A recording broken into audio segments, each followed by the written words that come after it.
Assalamualaikum warahmatullahi wabarakatuh. Hello everyone, my name is Kesha Lavinia.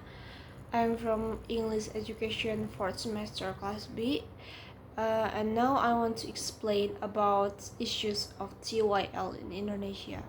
So for the first point, it's about curriculum and education policy of TEYL in Indonesia. The 2013 curriculum eliminated English as a compulsory subject in elementary schools, replacing it with an extracurricular and elective subject. The curriculum and education policy of teaching English to young learners, or TEYL, in Indonesia are influenced by government policies and the lack of clear directions for the English teaching curriculum in elementary schools.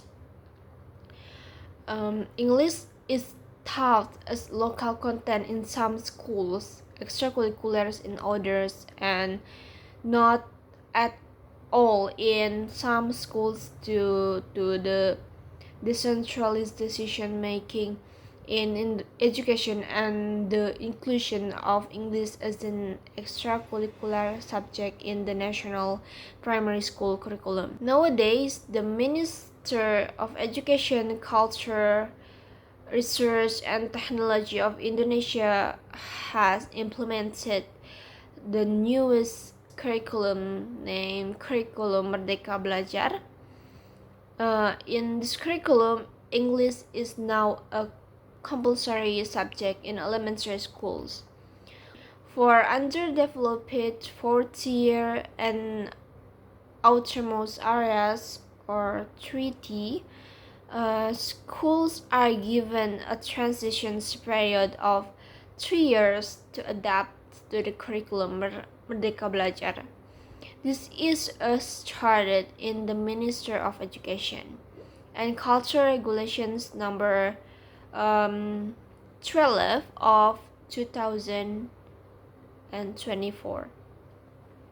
The regulations explains that as of March 2026, 2024, English is an optional subject that can be held based on school readings until the 2026 or 2027 school year. Starting in the 2027 or 2028 school year, English will become a compulsory subject in every school in Indonesia. Okay, for the next point is about teacher competence and belief. So for teacher competence, studies have found that many Indonesian elementary school English teachers lack sufficient English proficiency and pedagogical skills to effectively teach young learners.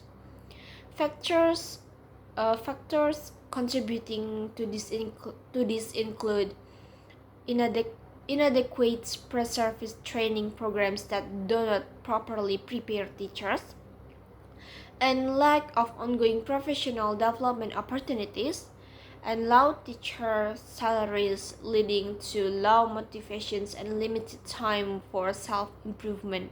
The government has implemented initiatives to improve teacher competence, such as certifications programs and English language training, but significant challenge remains.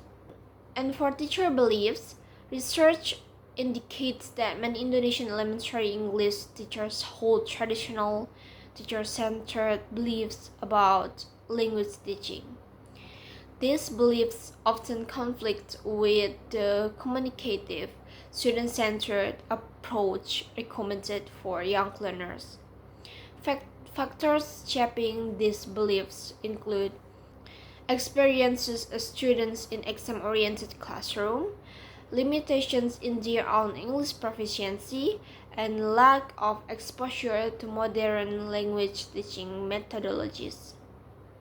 And of course, for the second point in this case is changing teacher beliefs is difficult, but critical for improving the quality of English instructions for young learners in Indonesia.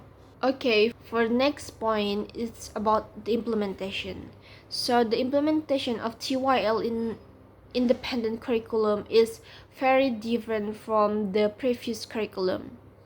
The independent curriculum prioritizes student-centered learning and looks at the need analysis of each student to improve students' critical thinking and hone students' abilities and creativity based on their respective potential. The teacher is a facilitator who meets student needs, but in some areas it is not yet qualified to be able to see the needs of students, especially in remote areas. In recent years, there has been a shift towards more communicative and interactive, and it is focusing on developing on fluency and listening comprehensive through sing, games, role play, and other engaging activities. Effective TYL programs aims to create a fun, low stress environment when young learners can naturally acquire English communication skill. Strengths of the curriculum are flexibility and local adaptations, empowering teacher innovations and experimentation. And the weaknesses are resource limitations, lack of system support, coordination and transitions challenge, and teacher capacity constraints. And for the next point, it's about material resource. For material resource, one example is Gravindo Media Pratama Learning by Doing, which is a teacher text used in state schools. Teachers use this textbook to introduce vocabulary, do exercise, and add learning activities through the teaching and learning process. The government or Ministry of Education does not develop textbook or teaching material for instructors. However, elementary school teachers' lesson and instructional plan material are available. On the other hand, teachers must choose English textbook that suits students' needs. Apart from textbooks, teachers collect online and authentic materials such as YouTube videos. These ingredients can improve students' engagement and enjoyment of the school's English curriculum. Meanwhile, private schools regularly make or use commercial textbooks. Private schools also collaborate with Kids Lab. It's like an English language school in Bandung. Kids Lab sells curriculum, books, and software. They provide students with software and workbooks. Kids Labs trains instructors and organize the teaching and learning process. Teachers are freed from designing the curriculum, choosing the teaching material, and assessing the educational process. They just need to follow Kids Lab instructions for a while using the software. Then there are also private schools that use commercial textbooks and instructional tools. For example, teachers use Cambridge English textbooks to help students achieve their learning goals. Okay, so for the next point, it's about EYL in differentiated curriculum. So the change to the curriculum in Indonesia, known as the Curriculum Merdeka, have affected the materials and resources used for teaching English in schools. Curriculum Merdeka gives schools and teachers more freedom to create their own curriculum and learning materials, instead of using a single national curriculum. It has impacted the material resources. It used authentic material like news articles, videos, podcasts, games, and so on, which are relevant with local context. It is focusing on the creativity, critical thinking, collaboration, and communication of young learners.